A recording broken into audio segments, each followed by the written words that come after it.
আসসালামু আলাইকুম সবাইকে। তো কেমন আছো তোমরা সবাই? ফেব্রুয়ারি মাস এসে চলেছে এবং আমাদের টুর্নামেন্ট শুরু হয়ে যাবে অতি শীঘ্রই।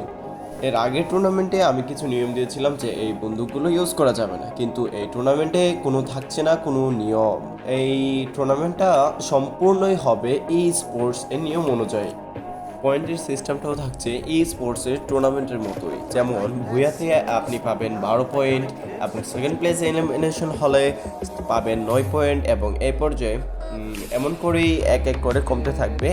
এবং প্রথম 10টি টিম পাবে পয়েন্ট আর কি, আর প্রত্যেকটি এলিমিনেশনের জন্য পাবে 1 পয়েন্ট। আর ম্যাচের হিসাব করলে প্রত্যেকটি টিম ম্যাচ খেলবে 6টি, এবং প্রত্যেক দিন ম্যাচ থাকবে 3টি, এবং 6টি ম্যাচ এক একটা ম্যাপে হবে, যেটা আমরা ডিসাইড করব।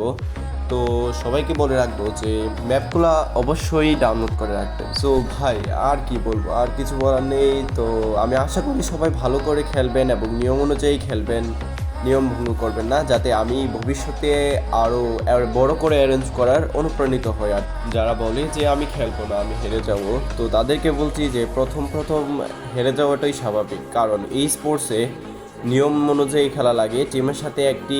সেই নিয়মগুলো আপনি তখনই বুঝতে পারবেন যখন আপনি একটা ই স্পোর্টস টুর্নামেন্ট খেলবেন। আপনি সাধারণত যে ম্যাপে খেলেন আপনার টিমকে নিয়ে, সেটাতে খেলে আপনার অভিজ্ঞতা বাড়বে না। আপনি যদি আপনার টিমকে নিয়ে ই স্পোর্টস টুর্নামেন্ট খেলেন, তাহলে আপনার অভিজ্ঞতা বাড়বে এবং আপনার টিম কী চাইবে সেটা আপনি বুঝেই যাবেন আগেই।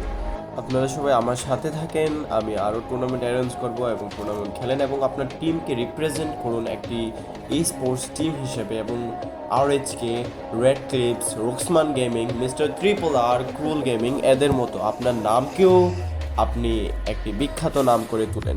বিশ্বের সামনে বাংলাদেশের নামটি রিপ্রেজেন্ট করুন। আজকে এই পর্যন্তই। তো আশা করি ভালো থাকবেন, সুস্থ থাকবেন এবং টুর্নামেন্টের জন্য প্রস্তুতি নেওয়া শুরু করে দিন।